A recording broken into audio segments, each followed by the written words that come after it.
Hello, I hope you're having a nice half term. Chris Mason was spotted being quite stressed out by his children at Todmorden Services. Laura's having a few days off as well, which means in the studio I've got some new friends and I'm going to let them introduce themselves. Hello, I am Alex Forsyth in the studio near Adam, often to be found in Westminster or touring the country. I'm Lewis Goodall. I'm Newsnight's policy editor. Sort of feel a bit like a supply teacher. Also, this is Although the only... everyone knows that you have more fun with a supply teacher. But also they get more stressed out. That's true. And I'm very stressed. Anyway, I'm going to stress you out even more now because you're sitting in chairs that have previously been occupied by Laura Kunsberg, Katja Adler. Honestly, the pressure. And we know that they love a cake and they love a quiz. So I've mixed the two together so we can get to know you better and see what your skills are like with a cake quiz. I'm genuinely terrified. terrified. Are there examples of cake to accompany it? Why don't I just dive into the quiz and we'll see how you do. Fine. And it's just for fun. It's just Tuck for fun. in, you could say. Tuck in. You can stay already. Right. Who is fabled to have given royal icing its regal name? It's almost certainly going to be a monarch, isn't it? Yeah, but so, you think there's Queen Victoria. But the Victoria, Queen Victoria. she's got the Victoria sponge. Can she claim James a sponge II? and an icing? Charles X? Henry. Pope Clement VII? Queen Victoria. Oh, right. So the first close. time then. She's so cakey greedy. How can you have a sponge and an icing? What kind... It's much like cake. Katja and Laura never laughed. What kind of chocolates does Nigella use in her old-fashioned chocolate cake? What kind of chocolates? Yeah. What's there, like something like a Malteser? Old-fashioned. Is that your final Truffles. answer? Is it a minstrel? Close. It's actually chocolate buttons. But they have to be 70% Sorry, Nigella. cocoa. I think you've eaten more Sounds very, cake very than I nice. She also says, do not dream of using normal confectionery ones. You have to be posh have. Do ones. not dream. I wouldn't dream of it, Nigella. Right, this is nearly over, you'll be pleased to hear. We've all got lives to lead, Adam. And a podcast to make. Yeah. In which English county would you find a fat rascal? I think I might know this. I think Yeah. I might know this because I think I've been there. Actually, isn't there like a famous shop, and I can't remember what it's called, somewhere that famous sells tea these? room. And I've been there, and Betty's. it's in Yorkshire. Bessy's. Yeah. Correct. You jointly got the right answer. Yeah. That's There we good go. teamwork. Excellent Right, news. bonus Who needs question. Katja and Laura Kunsberg? That's what Who I even say. are they? Yeah, I don't know. Steady on. It's early days. This is a bonus question. What are the toppings of a fat rascal? Icing. Cherries. Yes, and?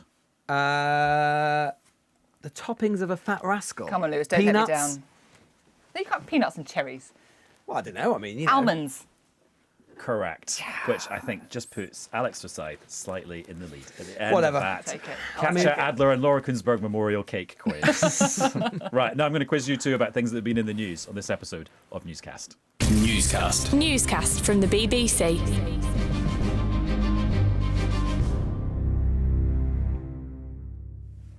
Hello, it's Adam in the studio. Hello, it's Alex, also in the studio. And it's Lewis, also in the studio. And shortly we're going to be joined by the magic of technology by a real-life mayor elsewhere in the country. But actually lots of places in the country are kind of battening down the hatches tonight because Storm Eunice is heading their way. And this is after Storm Dudley passed through a couple of days ago, and that seemed bad enough, but it seems that Eunice is going to be even worse. So I thought we could get an update from friend of the podcast from the BBC Weather Centre, Matt Taylor. Except, Matt, you're actually not in the BBC Weather Centre. Where are you? No, I'm actually at home in my garden. It's all delightfully calm at the moment. It's always the calm before the storm, Adam. That is commitment to duty, to be doing the weather forecast for Newscast from your back garden. I'd love to do Newsnight from my garden. Ideally with some sort of gardening. You know, as a committed gardener, I would quite like to. I mean, I think that would keep the ratings Well, up, if there's wouldn't some policy to edit in your back garden, then you can do that. We can start a trend. Yeah, Matt, do you want to just talk us through what we can expect over the next kind of 24, 48 hours? And I know the first thing that is probably the most worrying thing is this part of the country that's got a red warning. Indeed, yeah, it's all very concerning, in fact. And as you said, it's going to be much worse than we saw with Dudley. It's all due to Eunice. Now, Eunice has been developing, and it's continued to develop at the moment. It's going through a process which we call explosive cyclogenesis. In layman's terms, it's a weather bomb. It's strengthening quite rapidly over a very short space of time, and it's approaching us. But the biggest concern is highlighted by Met Office red weather warning. Now, that has been issued across the Isles of Scilly, north coast of Cornwall, north coast of Devon, and also across southern parts of Wales. It's these these areas where there's a significant risk of some damage, disruption, and a risk to life as well from flying debris. And also in these areas, Environment agencies issued a number of severe flood warnings because as those winds really start to funnel, get up to about 80, 90 miles an hour through tomorrow morning, we could see some coastal flooding as well, pushing a storm surge right up the Bristol Channel. So those are the areas of greatest concern. But to be honest, just about anywhere across England and Wales could be having some problems tomorrow. There's an amber warning more widely across Wales and much of England too. And what's unusual this storm is that inland we could be seeing gusts of around 60 to 80 miles an hour. And that's going to have an impact on transport, probably power as well. And if you have got any plans, consider them wisely before you head out tomorrow. Am I right in saying, hello Matt, it's Alex here, am I right in saying it's not just the red warning, it's also the size of that amber warning, like there's a whole chunk of the country it covers, right? Exactly, that's the big problem with this. This is where we're going to see significant wind strength over a huge area, and not just that, hugely populated areas as well.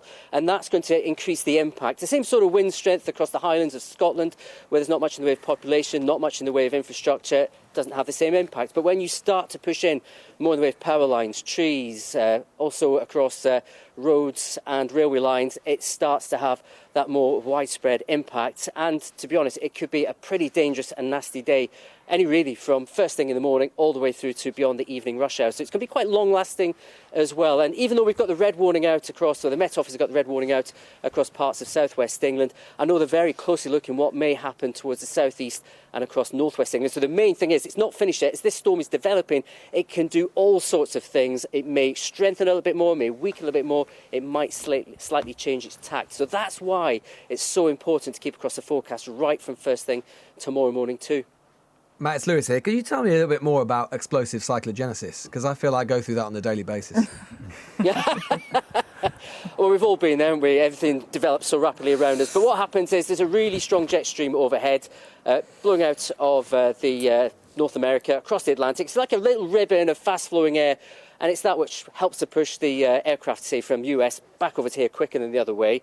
But as that speeds up and slows down, it causes different fluctuations in the air way above us, starts to suck all the air up into the atmosphere, and that deepens the area of low pressure. And as that air starts to push away, all the air around comes in, starts to circulate, and the more that deepens over a shorter space of time, the stronger the storm basically becomes. So the more it develops over the shorter space of time, the quicker and the stronger that storm becomes. And that's why you get some particularly strong winds in these. And this is why you get such a storm event. Whenever you hear weather bomb or explosive cyclogenesis, and that coincides with inland areas, that is when you've got real problems. I feel though, Matt, when I watch you on the weather, quite often I hear you say, oh, there's an amber warning, or there's a warning about high winds here, or there might be a high tide there, and you should be careful. How often do you find yourself saying there's a red warning, like the worst? Very rarely. Usually maybe once, sometimes about twice a year. And you can go through several years without. Met Office will only ever issue a red warning if they think there is a significant risk to life and to property as well. And so when that is sort of triggered, the red warning, that's when you really, really do have to stay alert. And they wouldn't do it without huge consideration to what the impacts may be as well. So for us, red warning is that big one. It is the big one. Do you know what? It's really just worth noting that actually loads of local authorities are already thinking about emergency plans. They're announcing school closures. I was actually just looking at the list, but you've got loads of Welsh councils that have said schools are closing, Somerset County Council, places in Devon and Cornwall. I just think you feel the sense of this is like it's not just a sort of hyped up warning, is it? This is actually going to be quite serious, and everybody genuinely needs to batten down. Matt, I was up a few weeks ago in Cumbria in the northwest, and it's not as if this is the first storm we've had over the course of this year, is it? Because, I mean, up there at that time, I forget which one it was. Storm Arwen? I can't quite remember now. I think it was Storm Arwen. And people were without power for weeks and weeks and weeks. And, you know, trees were felled everywhere. So it seems to have been, I mean, has it been a particularly active season? We have got very active over a short space of time. It's very quiet, actually, through a good part of the autumn season. Then all of a sudden got going. It was a weird storm because it came from a direction that we're not usually used to, because we usually have winds coming in from the west or southwest. These came in from a northerly direction, and if you think, trees are actually quite clever. They put out their roots to help protect them across that just sort of dominant wind direction. And when you start to switch it around, that's why we saw so many trees come down. They really weren't used to it. That caused big impacts. And I should actually say, even though the winds in these sort of areas that got affected by Alwyn won't be quite as strong, there'll still be some strong winds across the northern half of the country. And the other aspect to the story could be some significant snow. Central southern Scotland, the far north of England, and into parts of Northern Ireland too. But it is really sort of a widespread impact. The only place that avoids the worst of it is the far north of Scotland, if I'm really honest. Well, there's going to be snow as well. I thought it was just going to be loads and loads of wind and loads of rain. But there's snow as well. Is it too late to get to the far north of Scotland? Is my question. I don't think you'd want to fly through the storm to get to the bit where there isn't one. That's a good point. Always thinking. Or the train, which is obviously a much better way to travel if you're worried about the environment. Matt, people will be saying, oh, this is more proof that climate change is happening. But then equally, people will be saying, hang on, it's very hard to attribute individual weather events to changes in the climate because of climate change.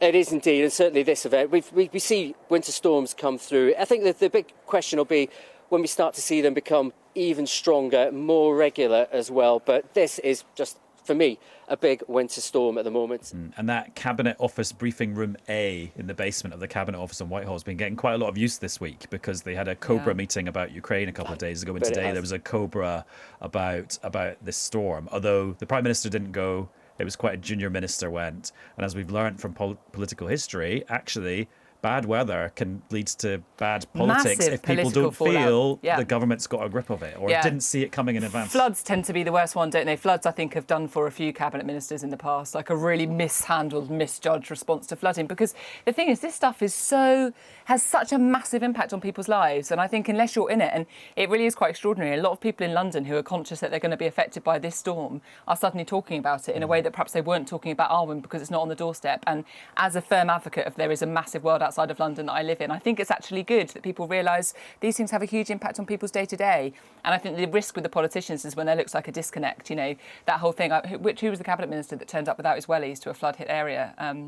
There was, and then there was the Environment Agency guy who had to do a massive grovelling apology and resign. And you just and then Cameron, remember when he was leader of the opposition, had gone to Rwanda when there was floods in his constituency. That was a huge problem. And Boris Johnson had a flooding issue, didn't he? When where was that? He fell into the river. Remember? No, that was when he famously got the brush out to sweep the water away and end up sweeping more water into the shop. It's not the just biggest joking, example, it's a serious side of it. but not in Britain, I suppose. The biggest example with extreme weather was Bush and Katrina, wasn't it? I mean, Bush's presidency. I mean, people think it was crippled by Iraq. It wasn't. It was the second term was crippled by Katrina, and the famous picture of him looking out at the plane, going, "Oh gosh, God, that looks awful." But that's the problem. It's the disconnect that you know, because if they don't understand that actually this is a really serious and affecting people's homes and businesses, and in this one it sounds like from what Matt's saying, welfare potentially as well. You know, you need to understand the severity of that and take it seriously. So all eyes on Cabinet Office briefing room A. I'd say. Matt, thank you very much for bringing us up to date with that quite alarming weather forecast. We'll be watching you on BBC Breakfast on Friday morning, and thanks to the Taylor family for the loan of their garden for this episode of Newscast. They're going to make me mow the lawn next, aren't they? Not tonight. I'll offer to do it as a little favour to say thank you. Take him up on that, crikey, while the offer's there. And of course, I guess it's worth saying that as well as following Matt with all those amazing updates, all of our colleagues across BBC Local Radio are going to be working around the clock. They're going to be telling you exactly what's going on in your area. It is really worth listening out for your local radio, and you can get that on BBC Sounds if you don't know where it is. And of course, you can also get Newscast on BBC Sounds. See? Get the plug Gosh, in. what a pro. She can stay. Love it. Well, now we're joined for the second half of this episode of Newscast by the Mayor of West Yorkshire, Tracy Braben, who joins us from the BBC in Leeds. Hi, Tracy. Hi. Has the storm hit your patch yet? It's on its way, and we're hunkering down, ready for tomorrow. OK, good luck with that. There's loads of things we can talk to you about. We're going to talk a bit about levelling up, which Alex does a lot of work on. But first of all, I thought we could talk about the cost of living, which Lewis has been looking at on Newsnight quite a lot. Inflation is now, 5.5%, the highest it's been since you were born, probably. I mean, that is, I think, literally true since 1989, or certainly since the early 90s. But of course, that's because I'm very young. You literally had to Like keep that in there, prodigy. didn't you? That's because I'm very young. I mean, I don't think it's been quite. I think it's been since you were born. I think it's a little bit of a different story. But yeah, let's not dwell on that. I mean, look, it's 5.5%. And that is the highest level since the 90s. If we use the old measure of inflation as well, of RPI, it's even higher. And the scary thing is, for millions and millions and millions of people across the country who already have had a decade or more now of stagnant living standards, the worst is yet to come. I mean, the Bank of England is saying that, we would expect a peak of inflation of around 7% in the spring. And although the general expectation is that it will then start to abate after, the truth is no one really knows, because we've never really had anything like this before. One of the reasons that we have this really significant inflationary pressure in the economy, and not just in our economy, but globally, is to some extent, some of it is about geopolitics and energy prices and so on, the things that we've been talking about a lot. Some of it is just a sort of post-COVID effect, where effectively much of the West, and beyond the West as well, put our economies into a sort of stasis, into a dormant kind of state for a long time. Lots of those bits of the economy just packed up shop. Now everything has started to get going again, and got going again very, very quickly. And there's just all sorts of pressures on labour or on capital, on all of the different sort of commodities and products and so on, and all of it coming into place at once. And so we've got inflation. Now, Tracy, it's been interesting to just see this filter down sort of bit by bit. First of all, we were all talking about the massive increase to our energy bills. Then a couple of days ago, it was petrol prices reaching a record high. Then today, the papers are saying, oh, the price of a pint's going to go through the roof. Is there a particular thing you're noticing amongst your citizens that is really hurting them that maybe we're not talking about as much?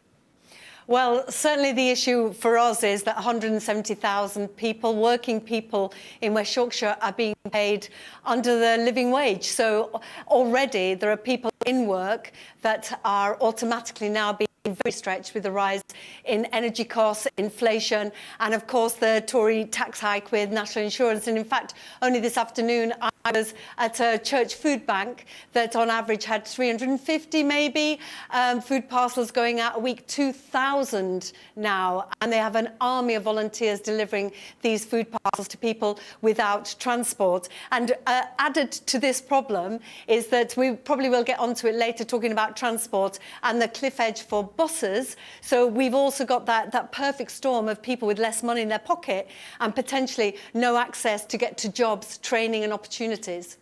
Tracy, you touched upon it there, actually, but I just wanted to ask you about this bus issue, because it's such a big thing, isn't it, that's happening? And I think maybe it's just worth explaining what that is. It's so the government put a whole load of money into supporting buses during the pandemic, because obviously the amount of people that were using the buses fell right off a cliff.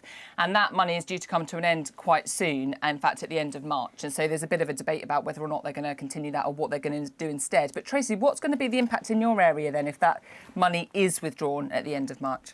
We spent tens of millions of pounds supporting the bus companies to get those key workers, students to college, and to get the people back to work as we have had reduced restrictions. But there's no doubting that some people are still working from home.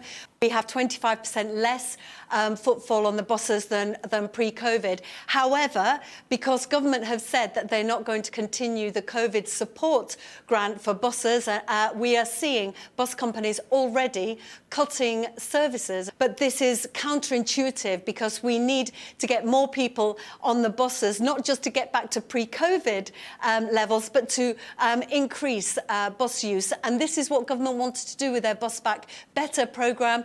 We were promised £3 billion for our bus service improvement plans. It looks like that's going to be 1.2 billion.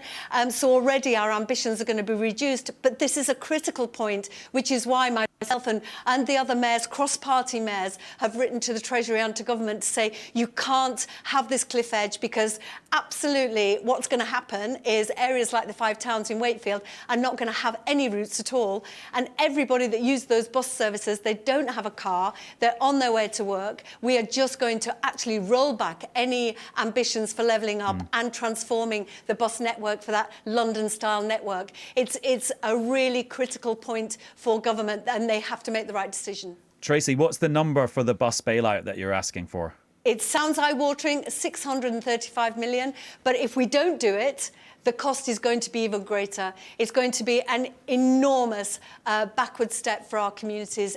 Tracy, now that we obviously a week or so ago we had the Levelling Up white paper, much anticipated, not least by mayors such as yourself. I mean, now the dust is starting to settle in it. I mean, what's your assessment as to where we are with it? And in terms of your conversations that you're having with Department for Levelling Up and Michael Gove. I mean, obviously, one thing that I'm sure that you're keen to learn more about is the idea of more devolution of power. What's your assessment of where we are now? Well, look, it was welcomed. It's the first time we've had a tangible product that is the Levelling Up White Paper. It seems like Michael Gove does absolutely want to deliver. And talking to government and trying to get a handle on what it actually means, what the numbers are, what these 20 communities are that are going to get that extra boost in investment. We're still unsure about what that is. But one of the problems is the only money that was new money, it seems, is the 22 billion for the Brownfield Land Fund. That comes with the same strings attached than what we've been complaining about in the past. So what we're saying is it has to live up to its expectations, and coming out of the Levelling Up team, we want to be able to say that, you're going to give us more power, more devolution, but actually enable us to make our own decisions for our community that we know and understand without having to come back to government to have sign-off. Give us that money and that flexibility. And the Shared Prosperity Fund is an opportunity to see that coming out of government. Obviously, we don't know what that is yet. It's not going to be the same as the EU funding. Tracy, let me just chip in. Sorry, it's Alex. Sorry to interrupt you, but I just can never resist an opportunity to talk and show off my levelling up expertise, because I don't know if you know, Tracy, but massive part of my job is basically like before levelling up was even levelling up, I feel like I did levelling up. This was my role, right? And actually, last time you were on Newscast, you were in a car park. I was. Having read the report, and it's something like 400 pages long. Yeah, it was really long. And have you now read the whole thing, Alex? Yeah, I have, actually. Good. I heard that Michael Gove was actually going to call it the Alex Forsyth Levelling Up White Paper. I feel like but he decided, have. but he decided he didn't want to embarrass you. The effort that I've put into understanding levelling up before the government really understood levelling up is quite something. But so what do you think now that you've had a chance to kind of sleep on it for about 3 weeks? For about 3 weeks under my pillow. I haven't really, that's a lie.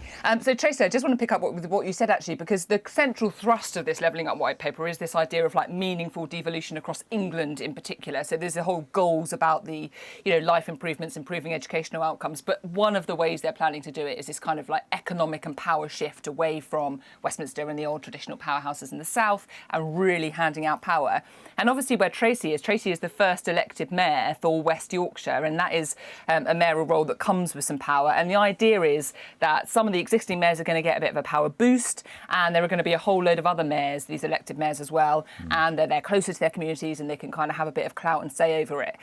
But my sense is, and Tracy, tell me what you think, that actually when you try and like reorganise local government, which doesn't sound very interesting but can have a real impact if you get it right, it results in like loads and loads of rows about the structures and all the rest of it. Boundaries and who's going to take the position of power, accountability, and like where the funding goes and where the power sits and all the rest of it. Is there a bit of a danger, Tracy, that that's what is going to get caught up in? Because if you look at some of the kind of combined authorities and mayoral things in your region, even broader region like North Yorkshire, there's already been like quite a long process to get them to even where they are, isn't it? Which is even considering some sort of more devolution. I would say that the only reason we've got 830 million for the City Region Sustainable Transport Settlement for transport is because we are a mayoral combined authority. I have police and crime powers. That gives me an opportunity to change the lives of the people I represent quite substantially, to enable them to feel safe and be safer. So I would encourage communities to think about getting a mayor. But of course, it is going to be quite complicated. I've always said that I'm dealing with the powers I have currently and the money that we've been given. But I would like to go further. There's no doubt about it. When it comes to skills, for example, the opportunity to have a more responsive skills programme. We're already allocating 6 million for a Skills Connect programme, boot camp, digital skills, responding to business. But, we could go further. And climate change, surely that's the other side of the coin of levelling up, because you can't level up if you're washed away every 2 years in a climate emergency of flooding. So I think it is an exciting time for the country, but government have to be true to it. It's all right saying you're levelling up, but then keeping control right in the centre in Whitehall and Westminster, that's not genuine levelling up. Tracy, let me ask you one thing, because I think after the white paper came out and even before it, you've been quite complimentary about Michael Gove, saying, you actually think he's kind of a Tory. But, I think I'm fair in saying you think that he actually has got the right idea, is fully committed to it. Do you quite like him? Do you think he's quite good, Michael Gove? Well, I think he's somebody that's a disruptor. He wants to get things done. He wants to make his mark. At the Convention of the North, committed on stage to spending a day with me in Yorkshire, so I'll be able to feed back how that goes. And I think, it's an opportunity for him to get to know West Yorkshire Like you say, we haven't had a mayor before. And for me, this is not party political, this role, to be really frank with you. Where are you going to take Michael Gove, Tracy, in West Yorkshire? That sounds that sounds like a fun afternoon. It's a question. I'm just going to share this with you, the West Yorkshire area disco dancing champion, so there may be some moves involved. That sounds right up his street. I wonder if that was just a phase he was going through. Maybe. We'll find out. We'll find out. Let us know, Tracy. Let us know. No, we've got to go filming with her. In all seriousness, there's some amazing things that I'll be showing him about how we're doing our own levelling up, how we're really reaching in health tech, fintech, all our businesses. We have the Bank of England, the Infrastructure Bank, Channel 4 in Leeds, but there are also challenges that I think he can help us with. Tracy, just before you go, I want to ask you one thing on a bit of a different subject. So Rachel Maskell, the MP, said yesterday that Prince Andrew should give up his title of the Duke of York because of his association with the city. I think I'm right in saying you played Sarah, the Duchess of York, in a US TV movie. So should Prince Andrew be stripped of the title, Duke of York? Well, I will support my Labour colleague all the way, and Rachel Maskell is a fine MP, and you're absolutely right, I did play Sarah Ferguson during the toe-sucking sequence of their life. But I do think it is a disgrace what has happened, and the idea that the Prince has any role to play in supporting young people who are victims of sexual violence and abuse, I think is absolutely outrageous. He has no part to play, and it's incredibly patronising given the victim shaming that he and his advisors pursued over the last couple of years. It's an absolute outrage. Is it damaging to the Yorkshire brand that he's got the word York in his title? Well, we're very proud in Yorkshire, and we have a lot to shout about. Yorkshire tea, Yorkshire cricket, Yorkshire Dales, and Yorkshire, the Pennines. We won't necessarily be talking, in those same terms about the Prince, no. Now, you mentioned the Yorkshire Dales. Did you happen to watch Celebrity Mastermind on Saturday tea time when Chris Mason of Newscast fame had that as his specialist subject? Well, how marvellous. I need to watch that on catch-up. Yeah, he actually did very well, and he did much better in the Yorkshire Dales round than the general knowledge round. Oh, what a dig, Adam, what a dig! Now, Tracy, just before you go, because Alex and Lewis are fairly new to Newscast, at the start of this episode, I gave them a little quiz about cakes, which is one of our house themes on Newscast. And one of the questions was, in which English county would you find a fat rascal? I'm sure you know the answer to that. Cheshire. It's Yorkshire. It's in Betty's tea room. Resign. Oh, no. Resign, Tracy. Yes. Betty's are going to be writing to you, Tracy. I'm not being funny. If Celebrity Mastermind want your number, should I pass it on? Or? Yes, please. Don't worry, we'll send you a slice courtesy of Newscast, especially to put up with the fact that our line to Leeds was a little bit glitchy tonight. I'm blaming Storm Eunice. But lovely to chat to you, Tracy. See you soon. Yeah, thanks all. Bye, Tracy. Thanks, Tracy. And it has been lovely chatting to you two, Alex and Lewis. Would you like to come again? No. No, I would. It was a joke. It was all part of the freewheeling banter of this podcast, famously. I don't want another cake quiz. No. But to be fair, we're not the ones who just, we probably didn't get the worst question wrong on the cake quiz. Well, you did win on the cake quiz, but I'm not sure about the quality of the questions, to be honest. Yeah, well, there's only one person who used to work on University Challenge here, as we were discussing before. Oh, yeah, Lewis actually used to work on University Challenge. And I don't know if I've mentioned I was on University Challenge at Didn't win though, did you? What's the I mean, if anyone else is going to be on University Challenge, what's the secret, do you think? Just know everything in advance, all of human knowledge. Have a massive brain. Yeah. Secret is that, actually, you know what? They wouldn't be happy if I give away the trade secrets. Oh, Lewis, what a tease. No, what a tease. What a tease. You need to get Lewis to be starting to write your quizzes. I mean, you would really get some politicians on the ropes in that way, right? So I'm very happy. I'm available. And just let me know when he's doing it and I won't be here. Okay, good luck setting the quiz and good luck getting home, Alex, because I know you're going to travel through the storm. But if you can't get home, doubtless you'll be on breakfast tomorrow just from your car, just sort of stranded, whatever. Sat in a flood, professionally, filming out my window. it works. Right. Thanks you two, and thank you to you too for listening and watching this episode of Newscast. Bye. Bye. Bye-bye. Newscast. Newscast from the BBC.